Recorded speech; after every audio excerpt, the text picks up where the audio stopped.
Well, for FortNight, I am considered the Foley Artist. I have recorded several different sounds and have crafted these amazing samples that we can use to create some atmosphere and also create some really nice kind of just background noise that creates a world instead of just a setting. It creates an entire landscape of sound, and I really am enjoying it so far. Okay, so for the show, I'm going to connect this computer to what's called a MIDI controller. A MIDI controller is this very large platform with several different buttons on it, which I can assign a sample or a sound byte file to each sample, and then it can play it just very immediately in reaction to what's happening during the scene.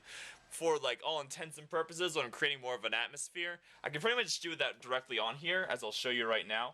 When I'm creating just an atmosphere, I have what's called an ambience channel, and this ambience channel is where I use all these kind of sounds, like the sound of a lonely cafe, where a coffee is being created by the barista, the hapless barista.